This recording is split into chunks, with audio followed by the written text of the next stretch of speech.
안녕하세요. 조성태 박사의 생긴 대로 건강톡톡 아나운서 김민영입니다. 참 신경 쓸 게 많은 세상입니다. 직장, 인간관계, 아이들 육아 문제, 또 경제적인 가계 문제까지 이렇게 복잡한 문제들을 머릿속에 넣고 살다 보면 어느새 머리가 깨질 듯이 지끈지끈 아파오죠.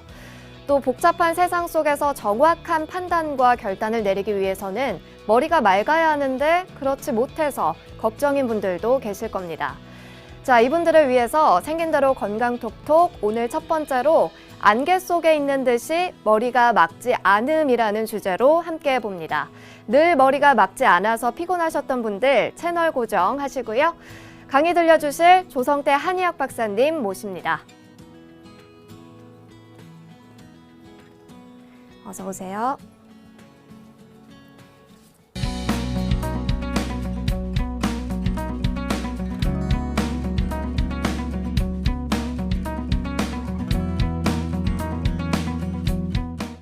네, 오늘의 첫 번째 주제는 안개 속에 갇혀 있는 듯한, 안개 속에 들어가 있는 듯한 이렇게 머리가 맑지 않은 그런 현상들에 대해서 말씀드리겠습니다.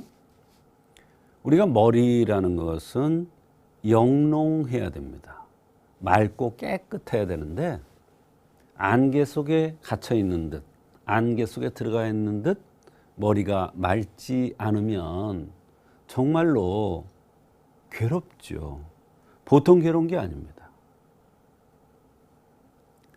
그래서 각종 검사를 해보지만 사실은 그 원인이 뚜렷이 나오지 않는 것이 특징입니다. 환자는 너무너무 괴로운데 검사해도 원인이 나오지 않으니까 어떻게 하겠습니까? 어느 곳에 가면은 정신적인 문제로 보고 또 어떤 곳에 가면 원인을 찾을 수 없어서 치료도 되지 않는다 이렇게 얘기를 합니다. 그런데 한의학에서는 이럴 경우에 뚜렷한 그 병명이 있습니다. 그 병명이 뭐냐면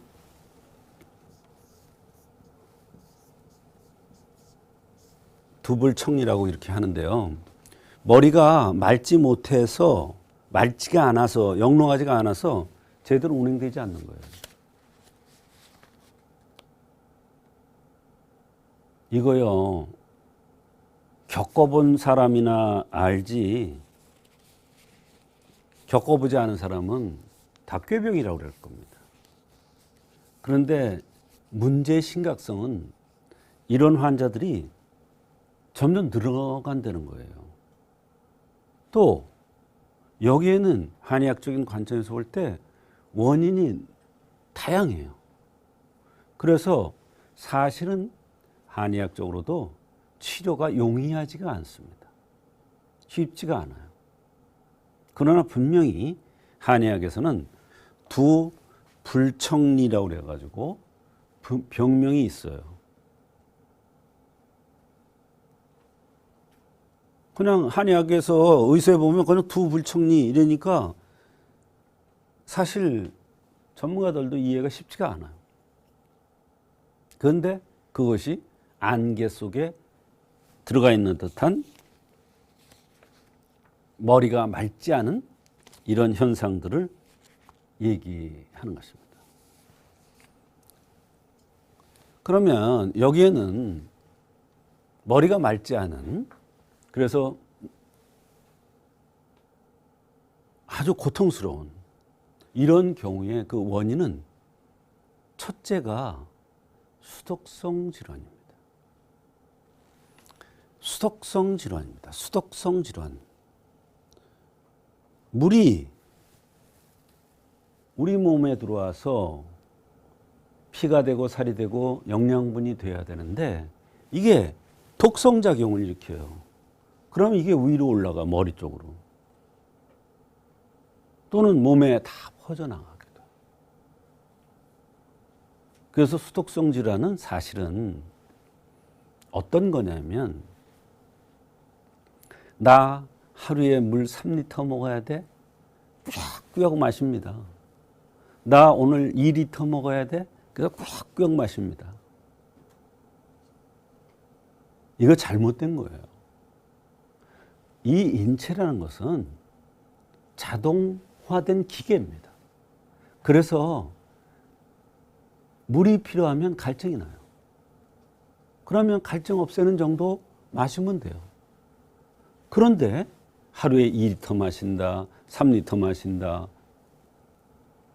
그러면서 막 헛구역질도 하고 막 그래요.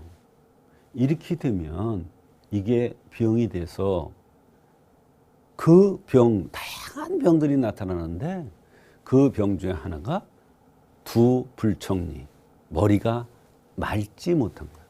안개 속에 들어가 있는 듯하게 맑지가 않은 거예요. 생각을 해보세요.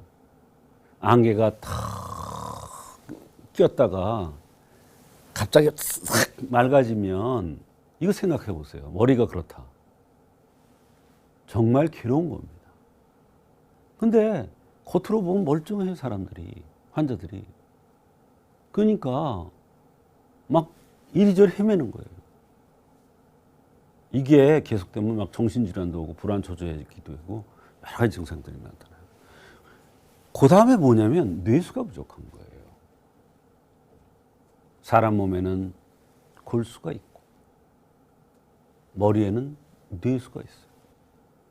근데 어떤 원인에 의해서, 어떤 생활에 의해서 골수, 뇌수가 부족해지면 바로 머리가 맑지 않은 두불청리한 이런 증상들이 나타날 수가 있습니다. 그 다음에 풍열. 얼굴에서 오는 병은 풍열이라고 그랬죠. 가슴에서 오는 담열. 그 다음에 다리 쪽으로 온 건 한습이라고 그랬죠. 풍열에 의해서 머리가 맑지 못한 경우가 있는데 그럴 때는 코가 붉거나 얼굴에 잡티가 많거나 주근깨 점들이 많이 생기는 게 특징입니다. 그 다음에 어혈에 의해서 타박을 받았어요. 머리를 어디 부딪혔어요. 교통사고로 부딪혔어요. 어디서 떨어져서 머리가 먼저 닿았어요. 그래서 머리에 어혈이 생겼을 때 머리가 맑지 않은 이런 증상이 나타나고 음양기혈이 부족해도 이런 현상이 나타납니다. 음양기혈이 부족하면 우리가 보통 십전대부탕이라는 걸 쓰는데 그 현상이 바로 머리가 맑지 않은 이런 현상으로 나타나게 됩니다. 그 다음에 소변 단소에서 진액이 새나가면 소변을 정상적으로 볼 때는 그게 노폐물이 나가는 거예요. 근데 너무 자주 보고 또 시원해지도 않고 또 마려우면 참을 수가 없고 이런 현상을 소변 단소라고 그러는데 이것은 대개 연세가 많은 분들이 이런 현상이 나타나는데 이런 현상이 나타나면 입이 마르고 눈이 뻑뻑하고 머리가 맑지 못하면서 어지러운 이런 증상이 나타날 수가 있습니다. 또 머리가 맑지 않은 증상과 동반되는 증상은 코피가 나는 경우가 있고 물사마귀가 생기는, 이거 수독성 질환이죠. 눈이 침침해, 뇌수가 부족한 거예요. 귀에서 소리가 나요. 풍열에서 오는 거예요. 안개가 낀 듯해요. 어지러워요. 맑은 콧물에, 이거 풍열에서 오는 거죠. 예. 그래서 머리가 맑지 않은 증상의 한의학적 치료는 사실 한의학적 치료 이외에는 없어요. 한의학적 치료는 수독성 질환으로 왔다 그러면 오령산을 쓰면 돼요. 그 다음에 청신 양령탕. 맑게 해주고 영양을 준단 말이에요. 말하자면 뇌수를 보강하는 거예요. 방풍통증, 풍열을 없애주는 거예요. 서걱지황탕, 타박에 의해서 온 어혈을